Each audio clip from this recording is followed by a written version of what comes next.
নমস্কার, life with Shipra চ্যানেলে আপনাদের সকলকে স্বাগত। আজ আমি আপনাদের সাথে শেয়ার করব খুব সহজ আর টেস্টি একটা রেসিপি। খুব চটজলদি হয়ে যায় এটা, আর এটা বাচ্চাদের জন্য খুব হেলদি। তাহলে এটা তৈরি করার জন্য আমি প্রথমে কিছু আলু নিয়ে নিলাম। আলুগুলো কুকারে সেদ্ধ করে নেবো, একটু নুন দিয়ে নিয়েছি। এবার তার জন্য নিচে আমি একটুখানি চিড়েটাকে ২-৩ বার ধুয়ে আমি ভিজিয়ে রেখে দিয়েছি। এরপর ৭-৮ কোয়া রসুন নিয়েছি আর ২ টো মিডিয়াম সাইজের পেঁয়াজ নিয়ে সেটাকে আমি চপারে চপ করে নেবো। একদম মিহি করে চপ হয়ে যাবে আর খুব তাড়াতাড়ি চপও হয়ে যায়, সেজন্য আমি চপারে করে নিচ্ছি। এ দেখুন কে এসে গেছে আমার চপ করার জন্য হেল্প করতে। মাম। তিনি নাকি চপ করে দেবে। যাই হোক, করে দিয়েছে। আমার চপিং রেডি।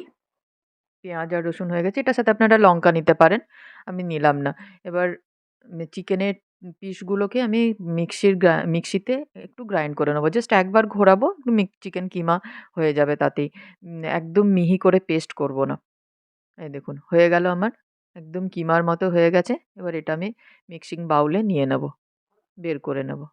এরপর যে চিড়েটা ভিজিয়ে রেখেছিলাম, সেই চিড়েটা আমাকে একটু মাখতে হবে। একদম মিহি করে মাখতে হবে, যেন মুখে বোঝা না যায় যে আমি এটার মধ্যে চিড়ে দিয়েছি বলে। একদম আটার মতো হয়ে যাবে। তো আমি ওটা হাতেই পেস্ট করে নেব।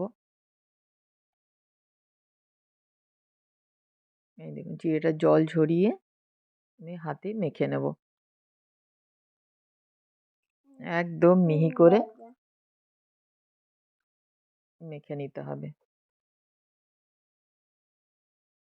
আমি ভালো করে মেখে নিচ্ছি চিড়েটাকে। তারপর মিশিয়ে দেবো। হয়ে গেছে আমার মাখা। এবার মিশিয়ে দিচ্ছি চিকেন কিমাটার সাথে।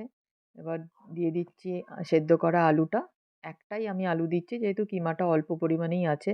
পরিমাণ মতো নুন দিলাম,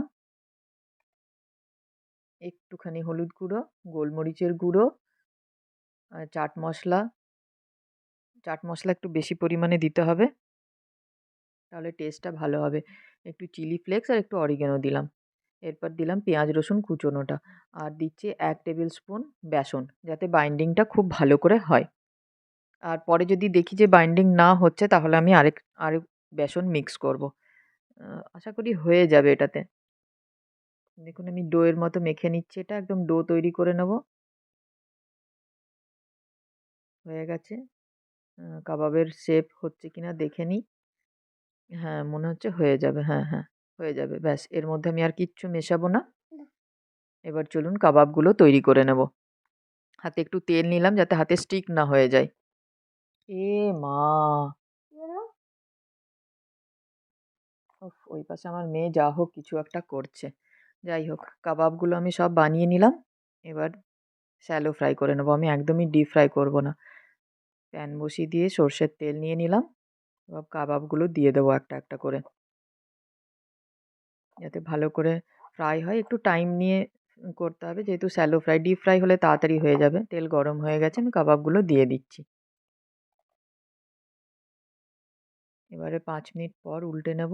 দেখুন একটা পিঠ পুরো লাল, লাল হয়ে গেছে। আরেকটা পিঠও হয়ে যাবে ৫ মিনিটের মধ্যে। তারপর আমি আবার এগুলো নামিয়ে নেব। দেখুন হয়ে গেছে আমার কাবাব রেডি। চলুন একটা ভেঙে দেখাই। টেস্ট করে দেখি কেমন হয়েছে। এই দেখুন একদম ধোঁয়া উঠছে। দারুণ টেস্টি হয়েছে, দারুণ টেস্টি। করে দেখবেন আপনারা বাড়িতে আর আমাকে কমেন্টে জানাবেন কেমন হয়েছে। আমার চ্যানেল ভালো লাগলে অবশ্যই সাবস্ক্রাইব করবেন। লাইক, কমেন্ট, শেয়ার করে আমার পাশে থাকুন। ধন্যবাদ। পরের ভ্লগে দেখা হচ্ছে।